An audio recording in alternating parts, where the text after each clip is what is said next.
Ito, isa sa mga best player of the game na bagong dating galing pa ng Pilipinas to. Ngayon lang nang unang naglaro dito sa Jacksonville. Best player of the game, walang iba kundi Paulo Elduayan. Alam mo naman natin, isa sa mga magaling yung tito niyan. At saka saan nga pala naglaro sa atin sa Pilipinas? Mga ano lang po, sa school din po, tsaka po nag-MPBL. Valenzuela, no? Isa sa mga naging player ng MPBL, Valenzuela. Napaka-humble, alam naman natin, simple-simple.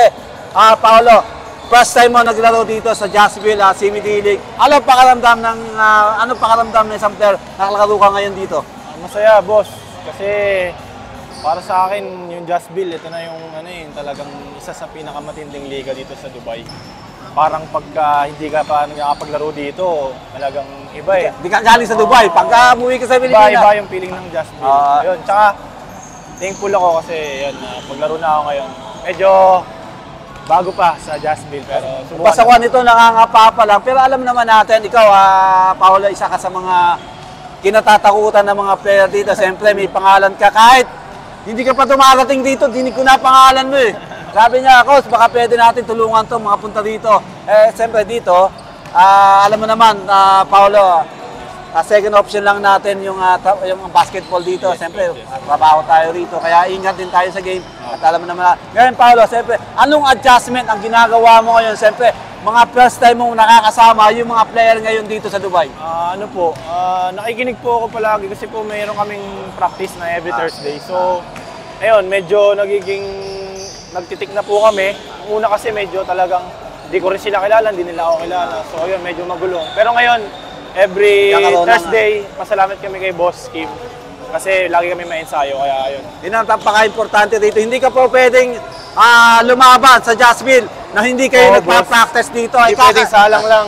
Kakainin kayo ng buo rito na sinasabi nila mahihina yung mga player. Nagkakamali kayo rito. At alam naman natin dito, lahat ng team nagsisipaghandayan. Ngayon, sa palagay mo, Paolo, dito sa mga team na to, sino mabibigat na team para sa'yo dito?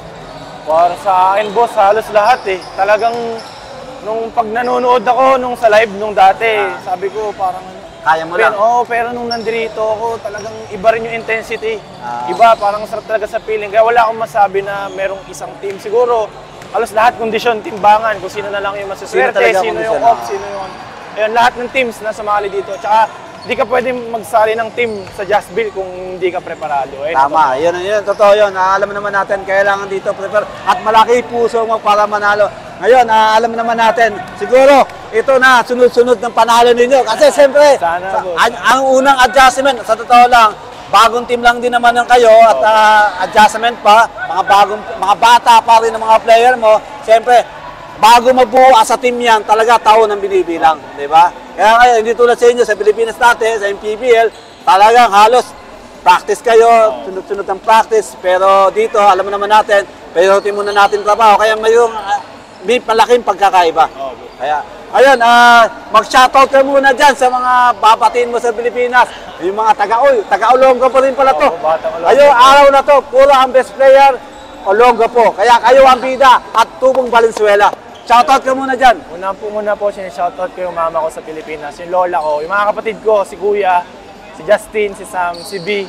Tapos yung mga pinsang ko, tito ko sa Manotok, tita ko sa Japan, si Tita Baby, tita ko sa Olonga po, si Mami Nanette, si Daddy Raul, sila Vernon, sila Harold. Tapos dito, sa Dubai, syempre yung family ko dito, sila Tito Dansky, yung mga kasama namin sa bahay, mga tiga Sultan 1. Tita Ana, yan. Tsaka unang-una rin sa mga tumulong rin sa akin, yung mga boss na talagang walang sawang sumuporta sa akin. Tulad niyan sila Kuya JR, yan sila Kuya Boss Jeff. Dati dito kay Boss, kay Coach. Kasi talagang thankful ako nakapaglaro ako dito sa Jacksonville. Thank you. Kung ano nang sinakalimutan ko, pasensya na. Okay, good luck. See you. Next game, alam ko, marami ka pang pahihirapan dito. Sana, boss. See you next season, next game. Thank you, boss.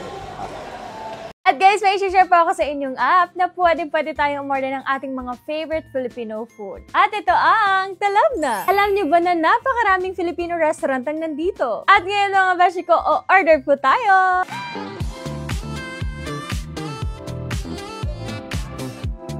I-like and follow niyo na po ang Talab Na sa lahat ng platforms. So what are you waiting for? Magtalab na ka na!